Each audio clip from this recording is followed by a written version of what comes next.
Hello everyone, and welcome to this video of Wardner, or Pyros as it is known in the West. So I did a 1cc of this short arcade game released by Taito in 1987 and developed by Toplan, famous shmup developer.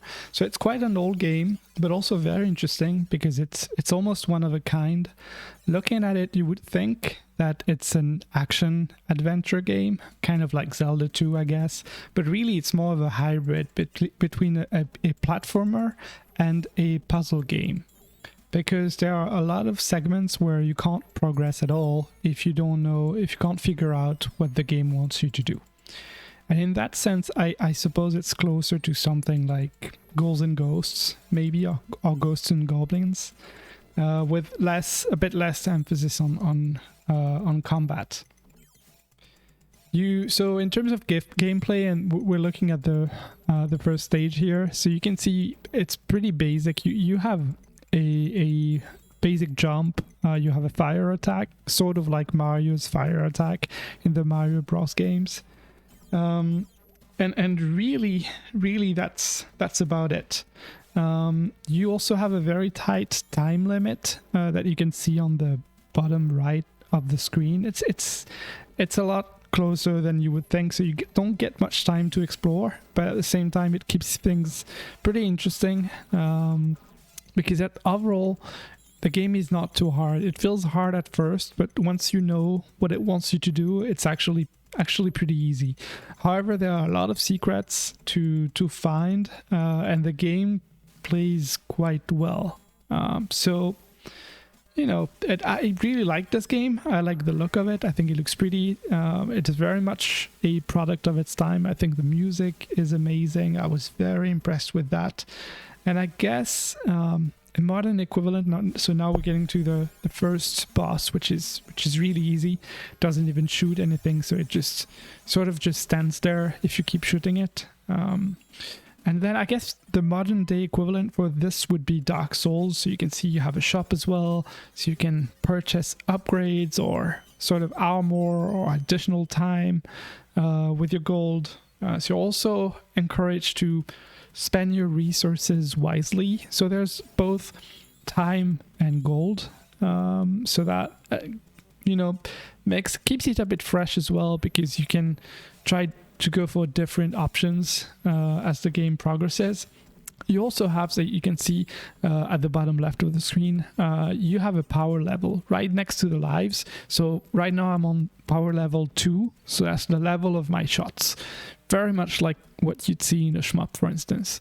So as you grab the orange orbs, you can upgrade your power level. And so it's interesting because it's a very much a puzzle game, so it's impossible to finish at first when you don't know what you're doing. But then, you get to try out, I wouldn't say different builds, but you can play differently every time, get different results, and you really have to explore the game in order to do better. And the funny thing is, once you know the game, it's yeah, I said that, but it's really, really easy. So now we're in the second stage of the game, which gets a little more challenging. You have to time those jumps, for instance. But still, so I purchased the cape, which gives you an additional hit of armor, I guess. You can take an additional hit, and also got the other item that means at the moment I can take 2 hits, and then I have additional time as well. So at this point in the level, there's a hidden time extension over there. There are a lot of those across the game. I didn't find all of those, obviously, even though I explored a lot, but I'm sure I missed quite a lot of them. And in terms of story, the game is pretty simple. As you saw in the beginning, the princess got kidnapped by Mr. Wardner, whoever that is, and then you have to free her, and you have to progress through 5 levels. It's a pretty short game, really. And now we're on the second one, coming up, pretty soon to the boss. Those obstacles are pretty dangerous. One thing that's really important in this game, if you ever want to try to clear it, is being patient. it really pays off to, you know, not take too many risks. Because of the time limit, you usually feel a bit pressured to make progress, and then that's how you end up making mistakes. So it's better to take your time and not take hits, not make too many mistakes, to, you know, to progress further and further in the game. So this is an upgrade as well. A fairy, you know, stays on your back, and then it protects you. So any enemy that comes from the back cannot hit you, and they actually take damage when they touch the fairy. So this is the second boss. So this time it shoots fireballs. It pretty much only has 2 attacks. The first attack is the fireball that it shoots, and I think it's, you know, one and the other. It's pretty simple pattern. And then the second attack is it just lunges towards you, and it won't stop until you shoot it in the face, pretty much. So now we are again at the shop, and I purchased the second type of shot, the moon one, because I didn't actually have that much gold. So that shot is sort of a round crescent sort of shot. It's not all that great, really. The third one is probably the best, but as I didn't have enough money, I got it. And it's also quite handy for this level, but for the next few ones, it's not great. So now we're in the forest level. There are a few enemies here. You can see the wizards, for instance. You have to be a bit cautious around them, but you know, it plays like an old school game, really. You just have to be super cautious. You can't take too many hits. You have to know what's coming, know the patterns. So this sort of bee, and I missed it 3 times here. Yeah, it really is the ocarina that it was too high for me to grab, but if you do grab it, then you can summon a bird here, and it takes you to the end of the level. So it's a pretty handy shortcut that makes the game much easier, but I messed it up.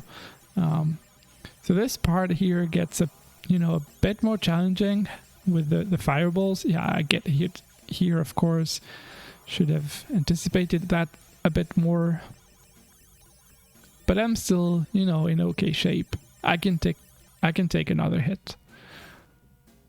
So here, this bee also releases an item, but again, it was too high. So this allows you to do a super jump, but just once. So then you can get the items that are on top over there. But I messed it up. So you can see it's the fire traps. You really have to know the patterns, otherwise you get hit right away. The platforming so far, until the second to last level, so until the 4th one, the platforming is actually pretty easy. But then you have to make some pretty tight jumps later on, as we'll see when we get there. So now we get to the third boss, and it's about the same types of patterns, but this time it's pretty much the same boss with an additional attack every time, and this time it shoots a fireball when it's in the air. But it's still pretty easy. You just have to be patient. So now going to the shop, I have a bit over 2,000 gold. So really, I can't buy that third shot upgrade, so I'm just getting the both of the armor shots. So now the 4th level, we're actually getting close to the end already. So as you can see, it's a pretty short arcade type game, which is enjoyable. It's pretty fun to grind runs and to figure everything out. At least for me, that was fun. And the skill requirement is not too high either. It's more about, learning the game, figuring out the patterns, and then just pure execution, but not too heavy. So you see here, I got a few extra points from that tunnel up there. This enemy again, so this time he's not the boss, but it's pretty much the same enemy we just faced.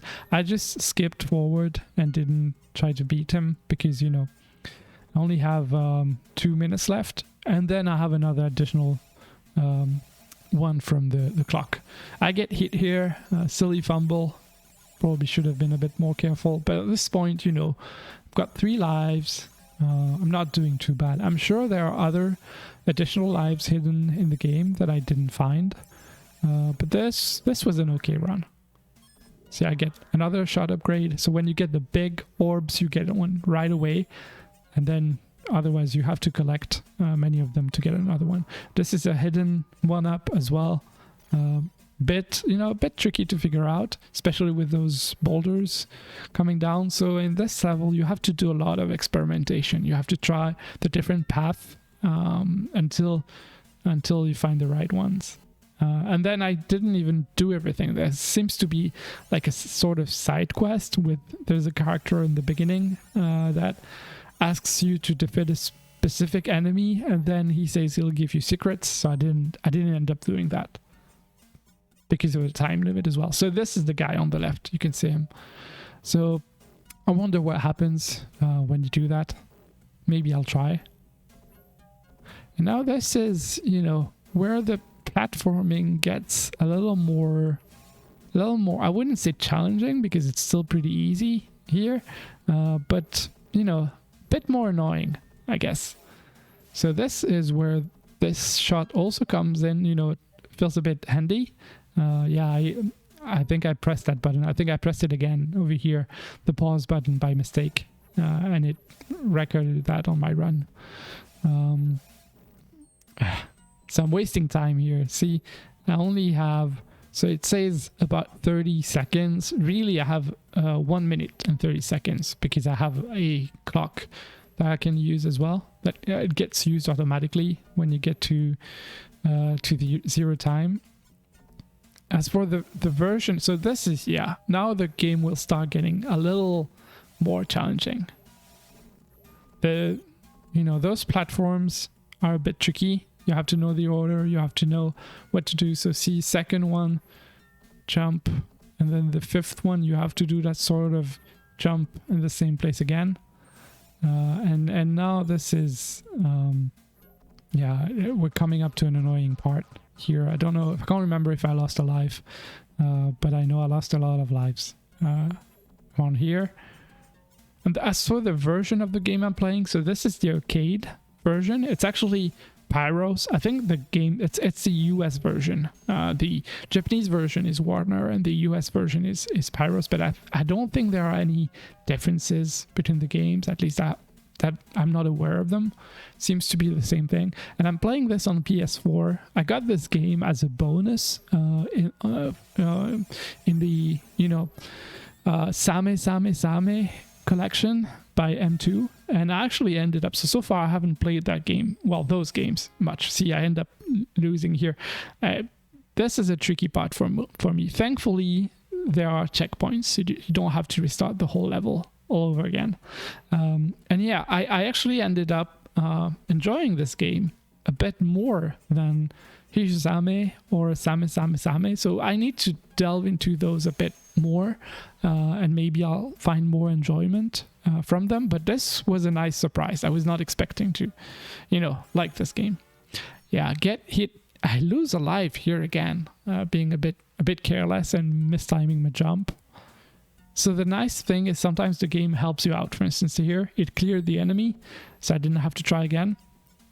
And I just went down to grab that clock. So now, regarding time left, I'm doing pretty well. So you can see I'm using auto fire, which is on by default because I don't want to hurt my finger. So it looks a bit funny, but. And here, I have 3 lives yet left. So really, I'm okay, but not in a super great position. I think I've had the better runs. And this part is, in my opinion, one of the hardest parts in the game. It might even be the most difficult because you'll see. So it takes timing, but there are some jumps that are pretty challenging to make. And we're getting closer. See, I lose another life. So I lost a lot of lives here. I think if I took the time, I could probably miss the game, because once you know what to do, it's all about execution. There's a hidden extend here. Yeah, if you do that, you get a 1-up. But I don't know if I'm going to do that. Probably not, because it's a fun, nice little game, but I don't want to take it too hardcore. And then I don't not a super huge fan of games where it comes down to pure execution only once you know what you have to do. I do like for there to be some element of decision making or resource management or strategy or whatever.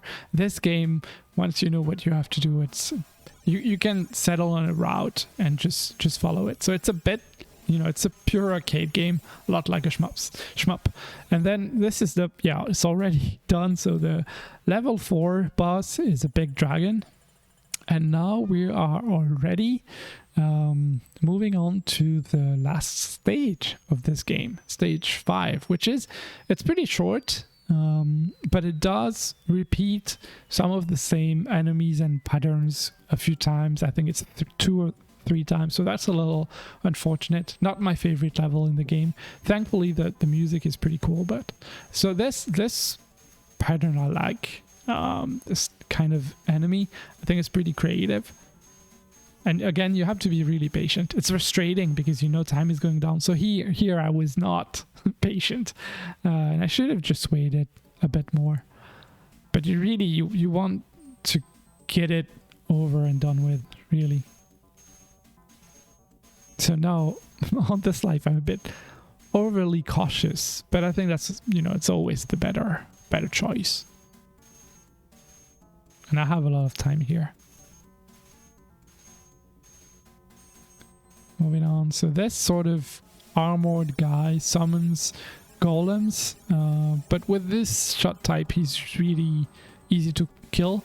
And this one, a gargoyle, is also simple. You just have to jump over the low shot, kind of like playing against old Sagat in Street Fighter 2.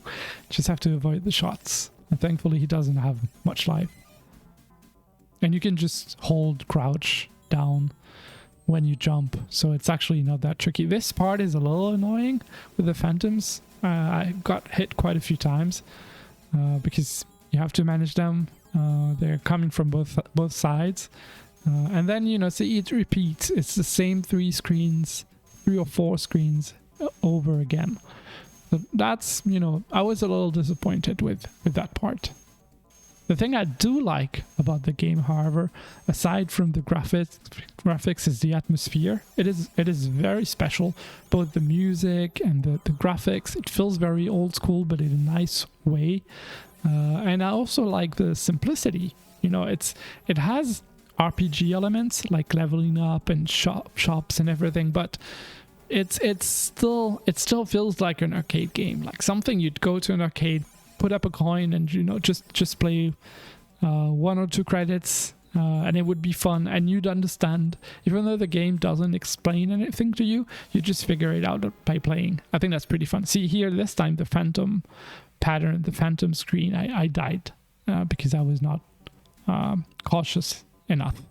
That part is still a little annoying. I think if I were to go for a no miss, that would be one of the screens that I would need to practice. But this is a bit of a dirty run. So now we're almost to the end. Again, we get that familiar boss, familiar face, and then we're getting to the bottom of the castle. And who's waiting for us there? Mr. Wardner. Yeah, you can't beat me. Such arrogance, right? It's actually pretty easy. If you know what to do. So this, he has 2 phases. This first phase is incredibly easy. You just crouch to avoid the lightning and jump over the fireballs. And now he turns into something completely different. And this phase of the boss I found really hard. So I had to look it up online. And I found that most players were using the safe spot. So the one I'm using right now. You have to be very precise on where to go. But then he can't even hit you. He can't do anything, and then he'll die. I like the animation though, as it gets like more skinny and turns into dust. I think that's pretty cool. And now see, the game is done. I saved the princess. It was pretty enjoyable game. Give it a try if you can. You can also find it on MAME, I guess. So that's it for today's video. I hope you enjoyed it. If you have any questions, let me know in the comment. See you next time. Bye guys.